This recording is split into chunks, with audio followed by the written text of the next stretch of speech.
Rendez-vous sur notre site web www.7afrique.com.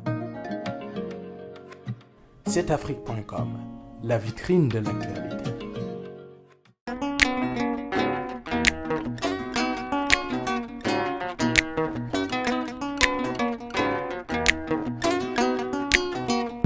Toujours un immense plaisir de vous retrouver, mesdames et messieurs, bonjour et bienvenue dans ce nouveau numéro de votre émission Ils ont osé, l'émission qui promeut l'entrepreneuriat et les startups et qui reçoit aujourd'hui Khadissi Savané, qui est styliste, fondatrice de la marque Mia Dreams Paris. Khadissi Savané, bonjour. Bonjour. C'est un plaisir de vous recevoir aujourd'hui dans les locaux de 7Afrique. Mais écoutez, le plaisir, il est partagé. Je suis vraiment ravie d'être ici pour partager ce moment avec vous. Ah, c'est super. Alors, parlez-nous un peu de votre personne, Khadissi Savané, et de Mia Dreams.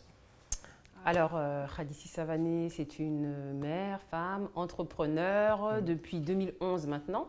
J'ai lancé une ligne de vêtements féminines qui s'appelle Mia Dreams Paris. Et donc, l'idée, c'est d'apporter une touche d'authenticité dans nos garde de robes à travers des vêtements qui sont sophistiqués, élégants et confortables. Pourquoi le Paris, Mia Dreams Paris? Paris, donc c'est un clin d'œil en fait à ma double culture puisque je suis née et j'ai grandi en France. Et puis Mia, c'est pour le Made in Africa. C'est vraiment une volonté pour moi de valoriser l'artisanat de chez nous, les savoir-faire des artisans à travers le vêtement. Et Mia Dreams est basée au Sénégal? Voilà, c'est une structure qui est basée au Sénégal et une autre qui est basée aussi en France. Vous êtes styliste? Est-ce que vous avez suivi une formation dans ce domaine?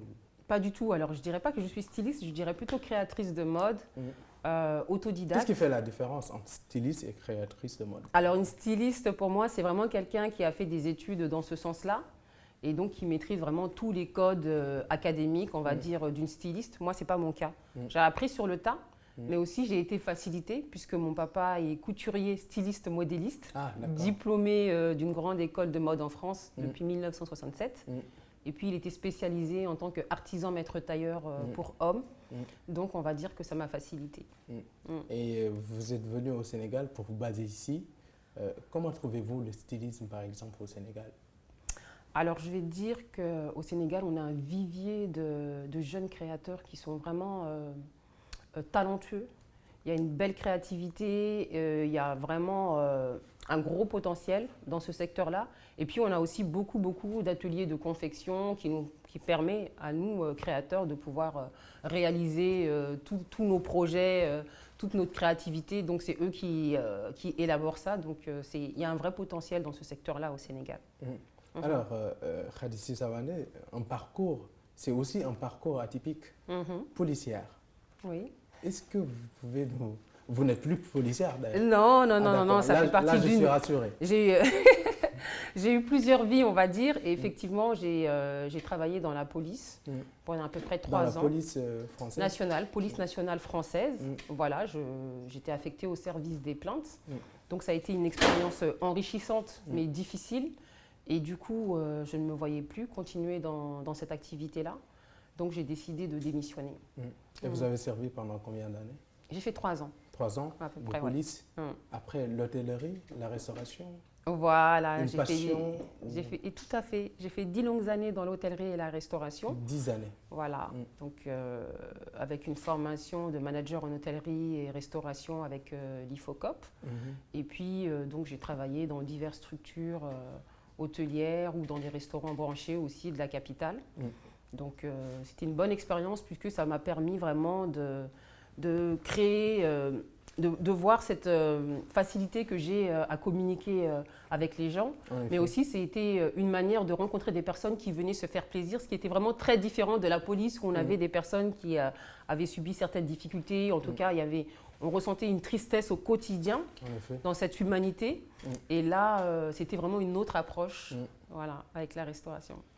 Et après, policière, restauration et stylisme, alors, des mondes qui sont complètement, voilà, pas contradictoires, mais différents, n'est-ce pas? Tout à fait. Si on vous demandait de choisir entre la restauration, par exemple, ou le stylisme? Alors, ce sont deux choses qui me tiennent vraiment à cœur. Mais étant donné que j'ai plus de projets dans la mode, quand je suis venue au Sénégal, c'était un peu le dilemme que j'avais. J'avais 2 projets, la restauration et la mode, mais j'ai penché pour la mode à cause du gaspillage qu'on fait dans la restauration. Mais je suis quand même revenue à cet ancien amour-là, puisqu'on a une structure en ville qui s'appelle La Tribu, qui se trouve dans un incubateur de start-up, où je suis incubée d'ailleurs, à CETIC Dakar, où je mets en avant une application, mais je pense qu'on va en reparler. Vous avez fait de l'entrepreneuriat en France et au Sénégal. Qu'est-ce qui fait un peu la différence au niveau justement de l'environnement? Qu'est-ce qui peut impacter de façon très négative ou quels sont les atouts, en tout cas dans ces 2 territoires?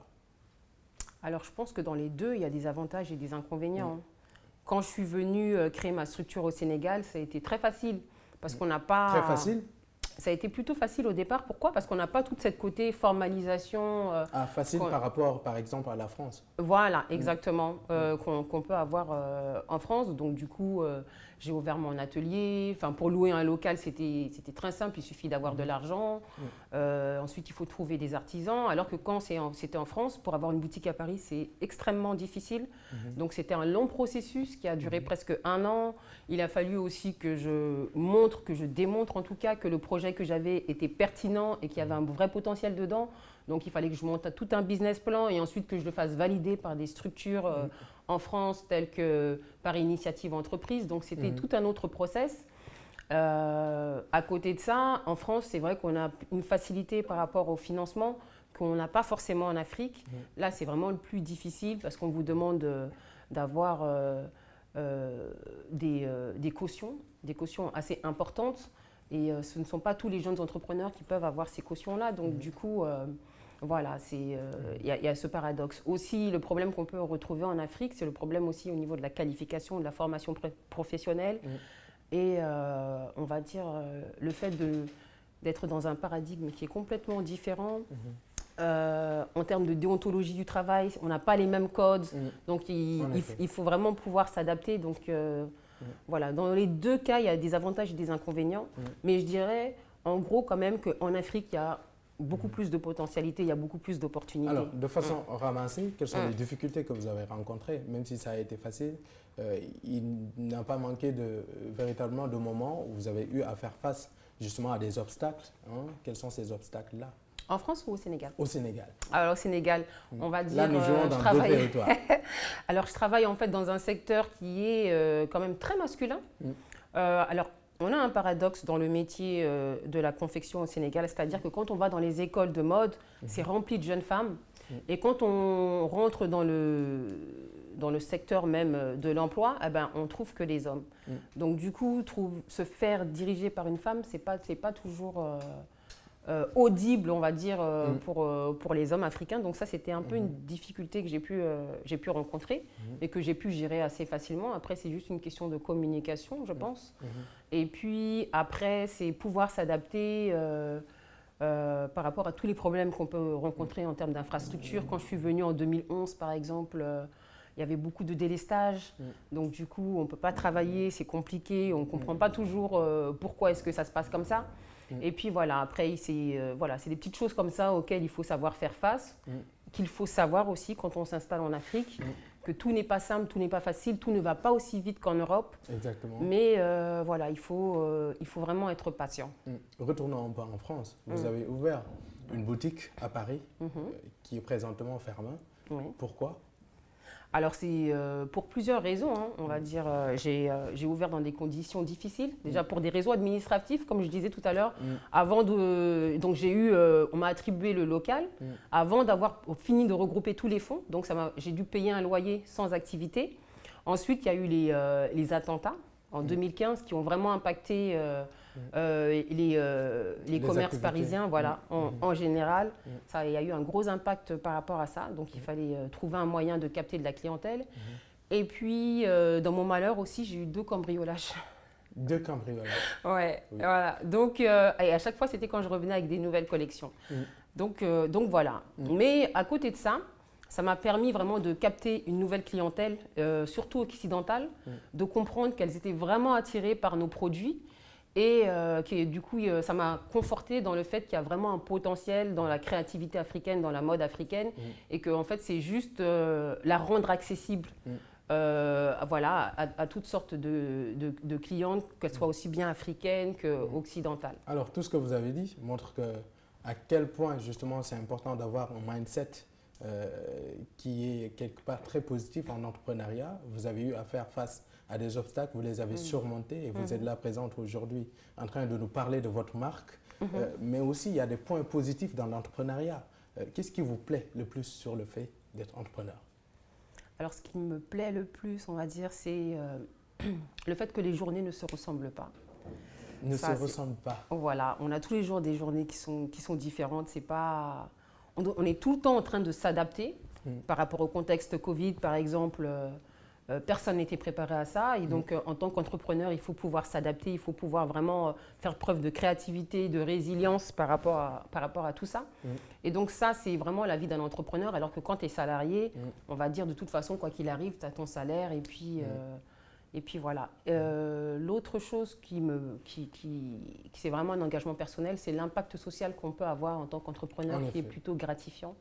Voilà, le fait de créer de l'emploi, le fait de partager ses connaissances, son expertise et le fait de pouvoir aussi valoriser une culture à travers la mode africaine, ça c'est vraiment les choses qui qui font que je... Valoriser une culture à travers la mode africaine.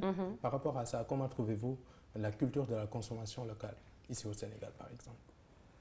Quand je parle de consommation locale... On a un vrai problème. On a un vrai problème. Pourquoi? Parce que quand on parle de consommer local, on fait souvent focus forcément sur des produits de qualité. Voilà, on fait focus sur des produits de qualité. Et qui dit produit de qualité dit que ça a un coût. Et du coup, ce n'est pas forcément accessible à toutes les couches de la population. Ça, c'est vraiment le constat que je remarque. Et malheureusement, c'est pourquoi? Parce qu'on n'est pas accompagné toujours financièrement. Donc, du coup, on fait des petites productions. On a souvent, les entrepreneurs, ce désir de bien faire et puis de partager, de bien rémunérer les personnes avec qui on travaille. Donc, tout ça aussi, ça a un coût. Il y a le coût des packaging, etc. Et donc, du coup, entre quelqu'un qui vend du miel dehors dans une bouteille qu'elle a recyclée et la personne qui va vendre du miel, par exemple, dans une bouteille avec un packaging bien travaillé, avec tout un marketing derrière, elle ne peut pas le vendre au même coût. Et donc, il est un peu là le problème du consommer local. Aussi, on a un autre problème qui est un peu, on va dire, je ne vais pas dire du complexe, mais c'est le fait de penser que ce qui vient de l'extérieur est forcément mieux que ce qu'on peut retrouver. Voilà, donc il y a un gros travail à faire sur ça, vraiment un travail de communication qui incombe aux médias, qui incombe à l'État et puis qui incombe vraiment à tous les acteurs économiques qui sont... Voilà, tout à fait. Khadissi Savané, c'est aussi des projets.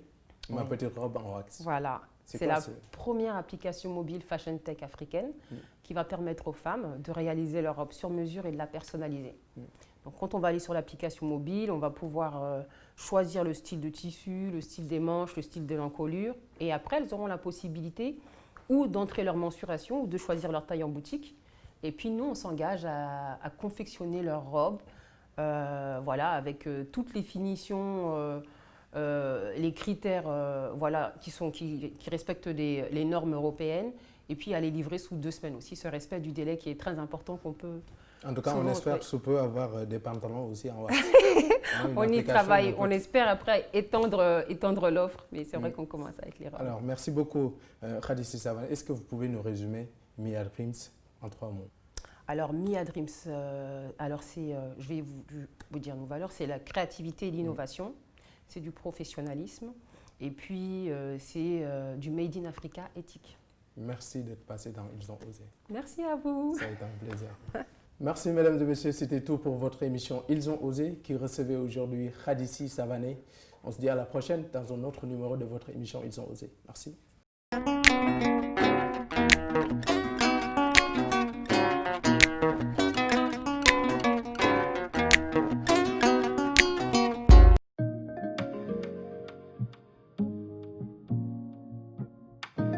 Rendez-vous sur notre site web www.7afrique.com. 7afrique.com, la vitrine de l'actualité.